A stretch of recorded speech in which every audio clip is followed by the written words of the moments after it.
I'm Catherine Welch, and you're listening to a special forum on the future of offshore wind energy in Rhode Island. And we're at the point of our program where we discuss the economic impact of offshore wind farms. Joining us for the discussion are Don Carcieri, former governor of Rhode Island, who made offshore wind energy a cornerstone in his administration. Thank you for coming out of retirement to join us, Mr. Carcieri. Happy to, Catherine. Douglas Hales, assistant professor in the College of Business Administration at URI. Welcome, Doug. Thank you, Catherine. Jennifer McCann, she's director of the U.S. Coastal Program for URI Coastal Resources Center and director of extension programs for the Rhode Island Sea Grant College Program and URI's co-principal investigator for the Ocean SAM. Thank you, Jennifer. Thank you very much. And Jeff Grabowski, chief administrative officer and senior vice president for strategy and external affairs for Deepwater Wind, the developer of the first offshore wind farm off Block Island. Jeff, thank you for sticking around. Thank you. So at all the press conferences that we journalists in Rhode Island go to, we hear politicians giving speeches about how offshore wind is going to bring lots of jobs to Rhode Island. So let's start with the politician, even if he's the former politician, and talk about jobs for the state. Governor Don Carcieri, what was your vision when you first started putting an offshore wind project in motion? Well, Catherine, I always felt that Rhode Island had a great opportunity to lead the nation in what I think is, our panels had indicated, was a critical issue for the nation, not only for Rhode Island, because when I go to governors' conferences and I see my fellow governors, some of them have oil, they've got natural gas, they've got hydropower, and I'd say, you know, look around Rhode Island, and we don't have any of that. And so I always felt that offshore wind had potential, huge potential. As you know, in Europe, it's progressed rapidly, not only in Denmark, which everybody talks about, Germany. There's a number of movements and a huge project in offshore in the North Sea in the UK. And here, all the analyses that have been done by teams like Grover and other people at the federal level that sort of talked about the waters off of Narragansett Bay, Rhode Island Sound, from New Jersey up to Maine as sort of the Saudi Arabia, if you will, of wind. And so I look at, and I grew up on Narragansett Bay, and I know Quonset, and I know it pretty well, and I look at the way we're sited and situated, and I said, look, Rhode Island is perfectly located to be the genesis and be the whole focal point for offshore wind development in this nation, and nobody's done it. Nobody's done it. And I think, let me take the opportunity to give huge kudos to Grover, CRMC, the whole URI team, all of them that put that SAMP together, because as you know, we were the first in the nation to do that. Got completed. You had the secretary here just a month or so ago acknowledging that. So we've done the science. We spent, I think, almost $10 million, if memory serves me, but Jennifer might know, with some great input, tremendous input, everybody coming together, all the different stakeholders. There's probably no process that I've seen in my years as governor that had included so much input. And so you sit here and say, here we are, a great little state, with a great facility at Quonset Point, ideally suited to service up and down the coast, and ready to be the first and leading the way. And all of the analysis, and we met not only with obviously Deepwater, other developers, but also turbine manufacturers, blade manufacturers, TPC, which is the leading blade manufacturer, makes the molds over in Warren, right here. Built a plant in the Midwest to service the onshore wind farm. So all the ingredients are here, and people are just waiting for it to happen. Okay. And as has been said, once it happens, I think you're talking about the potential for thousands of jobs, not just in the construction, but all the other support things that will happen when that occurs. Great for our state. So let's talk to Jeff Grabowski about this. Deepwater Wind being the first developer. You actually showed me a chart. There'll be something like 1,200 jobs generated by the Block Island project, but about 75 of them will last longer than 5 years. So what kind of jobs are we talking about when we talk about thousands of jobs for Rhode Islanders? Well, let me clarify, Catherine. The 1,200 jobs was for a utility scale project, so that's a large project. So there are different kinds of jobs involved. in the offshore wind industry. One type of job are the construction jobs. So these are enormous infrastructure projects that require lots of people, engineers and welders and longshoremen and people who run boats. So there's a window of time, usually maybe a 3 to 4 year window of time when you're in heavy construction and there are thousands of folks on site offshore doing things. There's also a long-term operations and maintenance component. So if you have a wind farm that lasts for 20 or 25 years, those are large, complicated pieces of machinery, and they're out in the middle of the ocean. So from time to time, things happen, and they need regular maintenance as well. So you need a set of folks who are on standby, ready to go out and service those pieces of machinery on a regular basis. But the third component, and the most exciting component, and the thing that gets people like Governor Carcieri excited about this opportunity, is the potential for a manufacturing base to actually build components. And there are all kinds of components. There's turbines, and there are blades, and there are towers, and there are foundations, and there are cables, and there are electrical infrastructure. If we can, as a region, frankly, because it'll take more than one state to do this, but if we can, as a region, get enough offshore wind to develop, projects to actually start moving, then we have a really good chance to build the kind of industry here that we're now seeing in the northern part of Europe, where there are literally tens of thousands of people working in offshore wind, not just in construction, but long-term in building the components. So, Jennifer McCann, we've been talking about future jobs, but some of what you looked at in your work with the Ocean SAMP were the actual jobs that are already here, the people in the recreational boating industry, the charter boats, the tourist industry, the fishermen, the folks the lobstermen who work the water. What were you hearing? What are we hearing from these industries? Are they nervous about offshore wind energy? What are you hearing? Well, they certainly are concerned, in particular the commercial and recreational fishermen.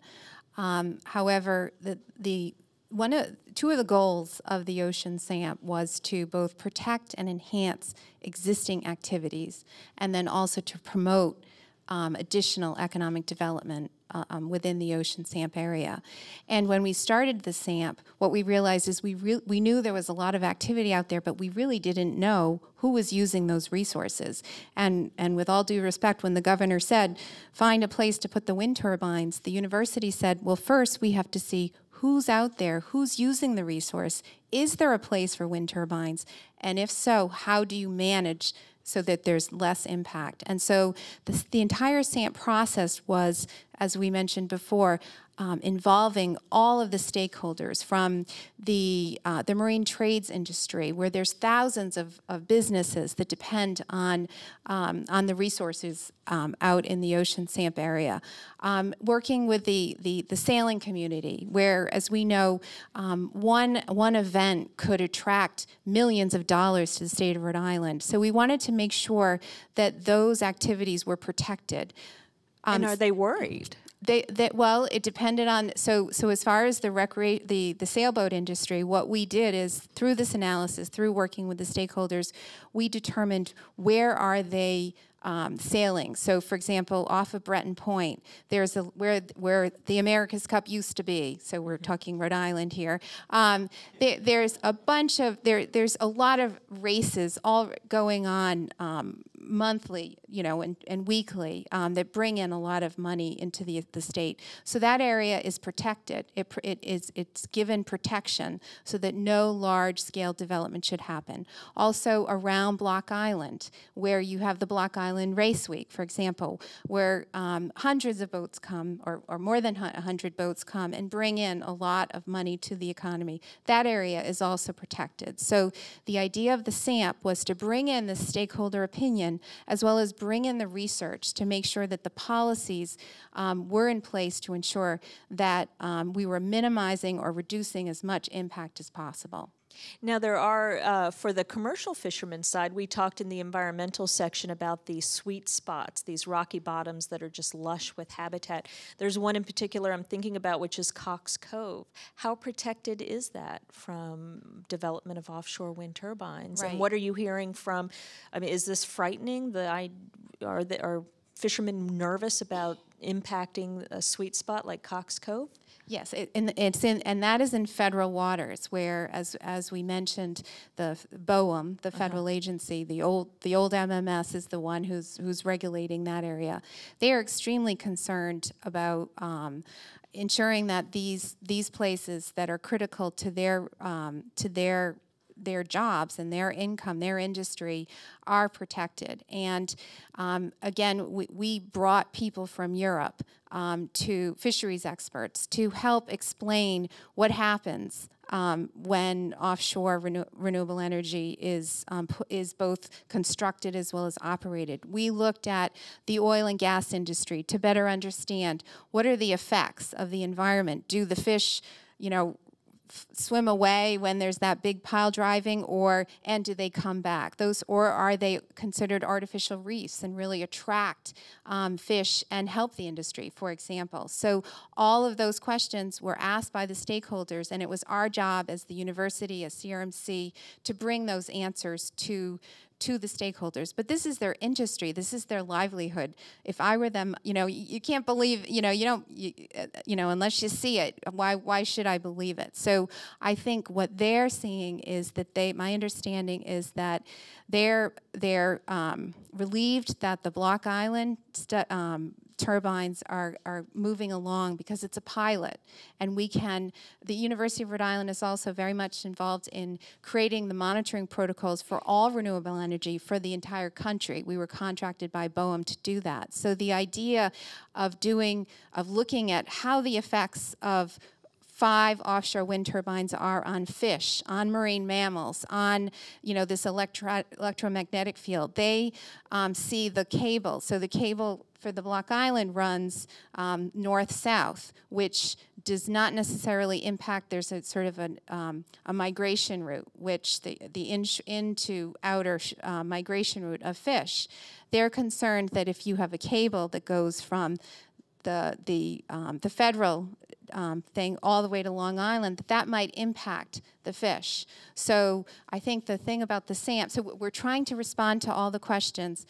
We've been told by many, so there's a lot of fishermen, there's a lot of different opinions. I think what we're doing is we have a fishermen's advisory board, and they are required, the developer is required to talk to this fishermen's advisory board. The fishermen, therefore, have a seat at the table. And this fishermen's advisory board also has Massachusetts fishermen on it as well. So that's very exciting for encouraging coordination. Jeff, is Deepwater Wind having talks with the fishing industry? And if so, what kind of fears are you hearing from them? And what are you saying to alleviate those fears? Well, we are having discussions with the commercial fishing industry because they're a key stakeholder in this region. Commercial fishing is an incredibly important part of this region's economy and has a long history here.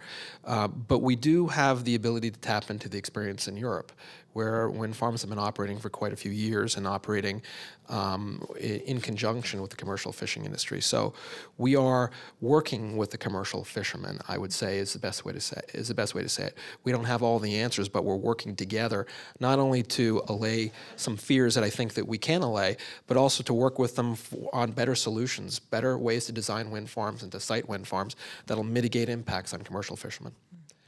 You're listening to a special forum called The Future of Offshore Wind Energy in Rhode Island. We're talking about the economic impacts with former Governor Don Carcieri, URI Professor Douglas Hale, head of the U.S. Coastal Program Jennifer McCann, and Deepwater Wind Senior Vice President Jeff Grabowski. Professor Doug Hales, you did a study looking at the kinds of jobs that could come with wind farms off the Rhode Island coast. How much of your research jives with what you're hearing? I think what I've heard so far is relatively conservative to what this could be. This is not an energy industry we're developing a high-tech industry.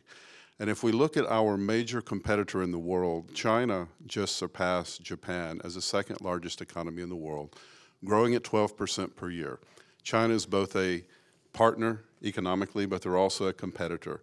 And they're investing heavily in wind energy because this is a direct quote from one of the largest automobile manufacturers in China, that China does not want to deploy its military around the world to protect its economic interests. It will spend what it has to invest in alternative energies and has planned for 750 gigawatt offshore power distribution for the nation. So they're not concerned with the short-term cost.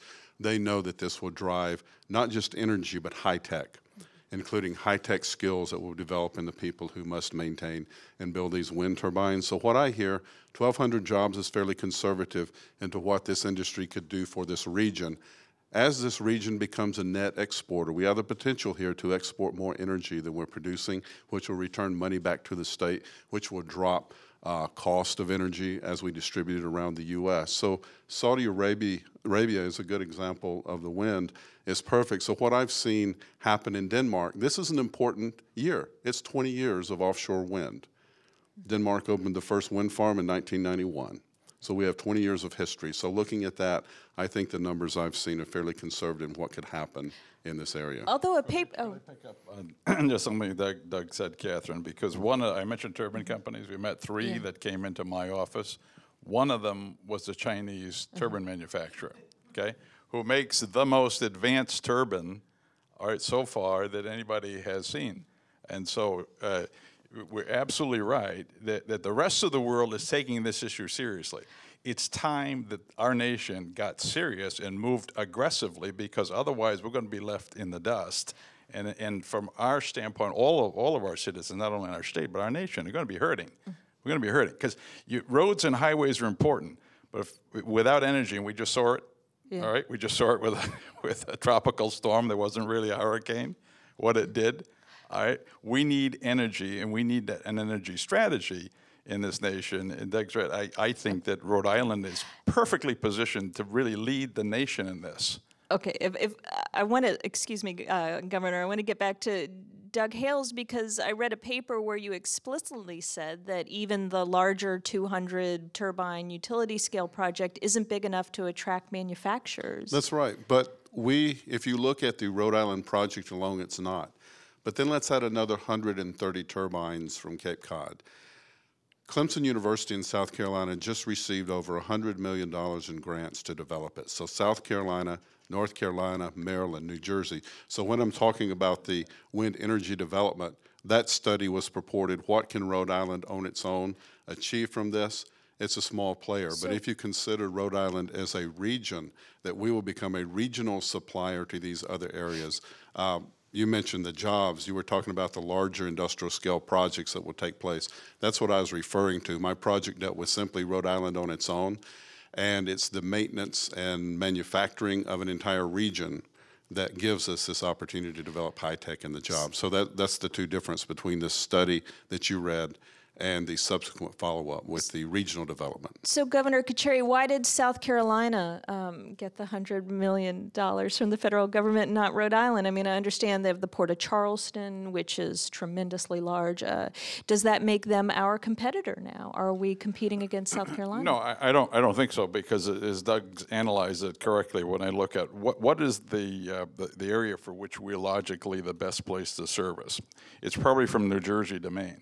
Okay, you get down to South Carolina, it's not economical to stage things in Quonset, if you will, and ship them south. There's lots of other options down there.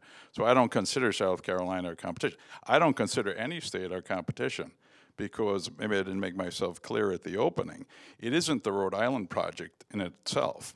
It's demonstrating that this works, that this is a technology that the nation can utilize, and it's an important piece of a whole strategy, if you will, from an energy perspective. It would be important. What Rhode Island can do is play the key role in servicing different wind farms all up and down the coast from New Jersey and up to Maine. And if you look to, and I'm a little out of the loop right now, but Cape Wind, for example, I know they were struggling with, if they go forward, where they're going to stage all of that. Now, there's politics, and I'm sure Massachusetts wants to have some of that done there, et cetera, but the economics of Quonset and Rhode Island being the focal point for servicing an industry, as Doug said. It's not just the Rhode Island project. Every governor in New England, as well as up and down the coast, has set standards ranging from 15 to 20% of their energy from renewable sources. So, I mean, and there are not many options. And when you see what's happened to onshore wind, going across the plain states, because the second best, not the best, the second best place for wind are the plain states. And hence, why do you see all these wind farms going up there? You know, it's relatively inexpensive to put them up, because it's mostly, as I used to say, cows running around, and they don't care too much, and the farmers like a little extra lease income coming in. The problem is there's no people there either. So where we need the energy resource is on the East Coast. This is where the population center is. And so when you take transmission costs in from taking power from the middle part of the country, which might be cheaper to build a wind farm, but transmitting it here, and you add that cost in, offshore wind in Rhode Island up and down the East Coast will be very competitive in my judgment. So did you worry as governor about building this industry, the offshore wind industry in Rhode Island, and at the same time asking, manufacturers come here, set up home in Rhode Island, oh, and by the way, you're going to be paying these above market power costs, just ask Torrey? No, not at all, because I think there's a huge misunderstanding in this whole issue that you were focusing on earlier, Catherine, because people are making what I call an apples and orange comparison. They're comparing the cost of power today with offshore wind today. The cost of offshore wind power is fixed for the next 20 years. There's an inflator in there, but essentially all the costs are upfront fixed. So who knows, particularly where we sit today, what is going to happen to energy costs? Look, if you watched any of the debates last night, somebody pointed out that less than 2.5 years ago, gasoline was $1.79 a gallon. And who knows where this is going? All I know is for a small portion of our energy as a state and a nation, to have that cost fixed. Once the investment's been made by Deepwater, whoever it is, that cost is done. There's a maintenance cost, and as I said, there's a little inflator to that. So when you make these comparisons that the cost is going to be much greater, I don't accept that. I think, maybe a few years from now, people are going to look at the cost of wind power offshore once we get it going, and say, wow, thank goodness we did that. It's looking pretty good. So you got to be careful of these comparisons because everybody does these projections, and we're in a world right now where who knows where it's going. But it's still a fixed known that is above market value. Today, but we don't have a wind farm up. Okay, I don't know what Jeff would say. One of my frustrations, frankly, when I was in office with the secretary, because I was Secretary of Interior, Secretary of Energy, and I said, look, to permit an offshore wind farm in the United States, they were talking 7 to 9 years. 7 to 9 years to permit an offshore wind farm. We spent 2 years doing all the science. We know what's out there. We've analyzed it 9 ways to Sunday. All right. I said, why can't we do this in 2? All right. Why can't they accept most of the work we've done at the federal level and accelerate this? If we're serious about a strategy and making ourselves more independent and developing our own sources of renewable, you can't have 7 to 9 years as a permitting process. So I only say that because you're comparing projected costs today that nobody knows, because who knows, by the time he gets one up, it may be very favorable compared to whatever we're paying for alternative energy. Governor Carcieri, why are you so married to offshore wind energy? Is it just the jobs? Because I had heard that you had actually signed a letter with some other Republican governors about EPA and carbon dioxide, but it seems this is the one environmental issue that you're really sort of standing with environmentalists on. What is it? Is it just the jobs, or? I think I stood with environmentalists on a lot of issues, Catherine, but I think I look at it from the standpoint of, and I think Jonathan Stone said it very well earlier. I mean, this is a win-win, no pun intended. All right, you've got something that is good environmentally, and yet it's also good, I believe, economically. And the answer is to why am I so excited about offshore wind? Because frankly, we don't have oil, we don't have natural gas, we don't have coal, and building a nuclear power plant, I think in the little state of Rhode Island, I don't think would be easy to do. All right, so but we have good wind. We have an outstanding wind resource. All the data and all the analysis has told us that. So I believe go with something you believe you can be good at, and then demonstrate to the rest of the nation, because lots of other governors were talking about doing exactly the same thing. So I just think Rhode Island's in that position, unique right now, of actually being out front leading. And if we keep the pressure, keep moving, and I believe we are, we could be setting a whole tone for the whole nation. Doug Hales, in your research, you said Rhode Island needs to attract suppliers. In order to do that, we'll have to attract the big manufacturers. We're talking Siemens, Vestas, Areva, some of the big ones. How do we get them here? What kind of jobs will then that mean? It's very interesting. The number one thing that has been stated by these manufacturers is to have a good port facility where they can be able to bring in components from around the world. Some of these components can't be brought overland very easily. So they'll be sourcing from China, from around the world. These components, roughly 2,100 in the average wind turbine and things like that. So they're going to have to be around the world. One thing they said, we need a good port. There's no good port on the East Coast that can support the wind energy now. The Port of Philadelphia? No, they've looked Dover? at all of them and said that no port on the East Coast U.S. has the ability to support offshore wind. But Quonset Point won a couple of years ago $23 million roughly in Tiger grants to begin to develop the infrastructure at Quonset Point to handle this. And so at least for the wind turbines that have been talked about for Block Island and for the first Rhode Island project, Quonset Point could be the first port in the U.S. brought up to speed to service this, and that's our number one concern. Number two are cable manufacturers. If we can stay on the ports for a second, because the Port of Charleston can handle these new superliners that are going, that are able to go through the even larger Panama Canal. So what does Quonset have that the Port of Charleston or the port in Philadelphia, what does it have that those ports don't? Well, this is not a container port development here. This is about quayside specialized cranes. Some of these components for the larger turbines can be as much as 500 tons. So it's the quayside and the ability to have portside, also Charleston and Savannah and those things. Most of the usable land around those areas is gone. There's nothing left there. Quonset luckily has a few hundred acres, not much left, that can support the landside assembly process as well as the harbor side, roughly 14 acres, of the loading and offloading of the vessels to handle this. So that's one of the advantages. But it brings up another point. Probably after this project is developed, we need another Quonset Point. Quonset Point will also be full. So in the Rhode Island's best interest, we'll need another port facility. That's quite a treasure to Rhode Island. 8,800 jobs currently reside there.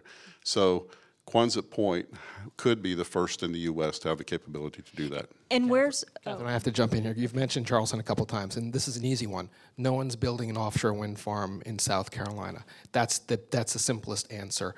No one is going to build a manufacturing facility in a state that's not going to build an offshore wind farm. South Carolina has poor wind resources, they have hurricanes, and they have very low power prices, and they don't have a high population density. No one's going to build an offshore wind farm there, therefore no manufacturer is going to build in the Port of Charleston, period. All right. Although we've had 2 hurricanes in a year, so I don't know about Actually, that we didn't have a argument. hurricane. Oh, it was that's less than right. a Category 1. A hurricane and a tropical It was storm. a moderate tropical storm. Love it. Everyone's a fact checker. Doug Hales, if I can get back to you, where's our niche?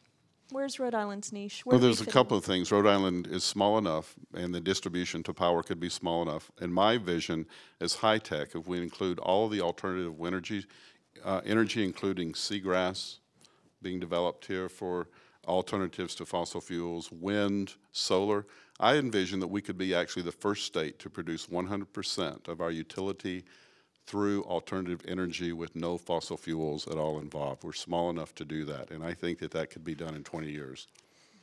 Jennifer McCain, one of the things we've just been hearing anecdotally is that this could crop up a whole new tourism industry. People who want to come to Rhode Island, Block Island, see the first turbine spinning off the U.S. coast. Is that something that during the Ocean Stamp process and just sort of your involvement, you folks have been you've been hearing as well?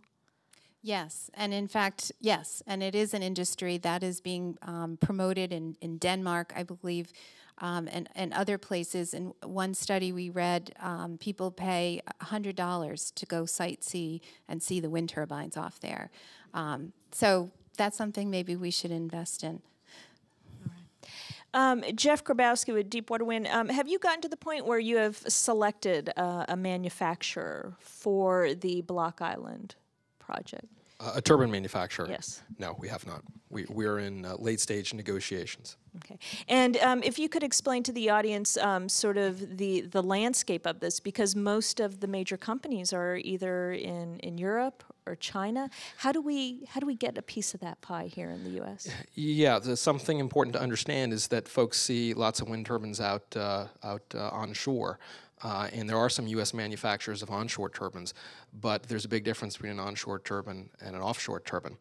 And there are currently no U.S. manufacturers making a turbine that works in the offshore environment. Right now, the leading companies are in Europe, and we won't get manufacturing of turbines in the U.S. until we approve projects. That's what we need. That's number one, the single biggest issue. There is some manufacturing going on in Colorado, is that correct, with Vestas? Is that onshore? Not for offshore facilities. Not for offshore. That's onshore. So when we're talking about jobs, and I'm not sure whether this is something to talk with you about or with Governor Carcieri, at what point do we start talking about whether these are union or non-union jobs? That's an easy one. Deepwater Wind has made a commitment to negotiate a project labor agreement with organized labor. And is that good for Rhode Island? I think that we have a tradition. Much of our private sector is unionized. It's a real mixture. So I think that's the decision that the manufacturers or the developer like Deepwater. If turbine manufacturer comes here and sets up, which I hope they do. And by the way, the technology on turbines, as Doug said and Jeff was pointing out, I think is changing rapidly. When we started this project, you were talking about 2.5, 3 megawatt turbines. They're talking about now 5, 6s. They're even on the drawing board people that are at 8 or 10 megawatts. The reason that's important, because somebody made the point earlier, the technology changes. If for the fixed cost of that turbine out there, instead of 3 megawatts, you can get 6. Then you have a huge impact on the cost per kilowatt hour. Obviously, the cost of a 6 megawatt turbine is going to be higher, but when you factor in all of that, you still can come up with lower costs of delivered power. And I want to ask you that question, Jeff. Yes, turbines look like Apple products. They're white and they're very sleek. But are they also like Apple products? You don't want to have the first version because there's going to be a better one coming out right around the corner. Is Rhode Island unwise being an early adapter to wind energy? Will there be another faster, better turbine that your Deepwater Wind or whoever's managing the program is saying, darn, I wish we had waited to wait for the next best model to come out? Well, you know, it's a question that we ask often as developers, which turbine should we select? We've made the decision to forego an agreement with a turbine manufacturer that's making, as the governor pointed out, the smaller models, which are not so small, they're quite huge. But we've made a decision to go with the latest technology that we believe will be commercially available when we actually construct the project, not what's commercial today. So we are looking into the future of the industry and looking at the very latest technology. But you know, you can only, at some point you have to make a decision. And if you want to be in the game, you've got to make a decision and sign a deal. And if Rhode Island wants to be in the game, Rhode Island has to make a decision and not dawdle. Catherine, could I follow up on that? We're not the first model. We're the 20th year model. They've been doing this since 1991, so we're not the first model. Good point, good point. And I'm going to end on you, Governor Carcieri. In 20 years, what do you want your legacy to be with offshore wind energy? Well, it's on my legacy, okay? What I would really like to see, because I've always been excited about this, is for all the reasons I said earlier. And for Rhode Island, I love the state. I grew up in Narragansett Bay. Sue and I have raised our children here. I would love to see us lead the nation in something that I think is incredibly important to the nation, a piece of an energy strategy. It's not the whole solution, but for the East Coast, densely populated, where there is not oil, natural gas, and coal, I think it's a great opportunity. And so I would love to be out 20 years. How old am I now? I'd love to be out on one of the boats, you know, touring, and I'd gladly pay $100, although I might be out on my own boat. So. Well, we've covered a lot of ground, and this is not the end of our coverage. In some ways, it's just the beginning. And we continue to cover offshore wind energy as the project moves forward. I'd like to thank my guests for this segment. Former Governor Don Carcieri, thank you. URI's Jennifer McCann, URI Professor Doug Hales, and Deepwater Wind Senior Vice President Jeff Grabowski. We're continuing this conversation online. To learn more or to share your thoughts on offshore wind energy, visit RI Communities forums.org. And many thanks to everyone who took part in this forum and to the Rhode Island Foundation, especially President and CEO Neil Steinberg, Vice President for Communications Melanie Kuhn, and Senior Communications Officer Carrie Bennett. Thanks also to Linda Acciardo and David LaValle and the University of Rhode Island for hosting this event, helping us expand this forum over to Block Island, where the Rhode Island Public Utilities Commission in the town of New Shoreham. Thanks to audio engineer Michael LaMantia, and last but certainly not least, my boss, Rhode Island Public Radio General Manager Joe O'Connor. I'm News Director Catherine Welch, and this is Rhode Island Public Radio, Rhode Island's own NPR.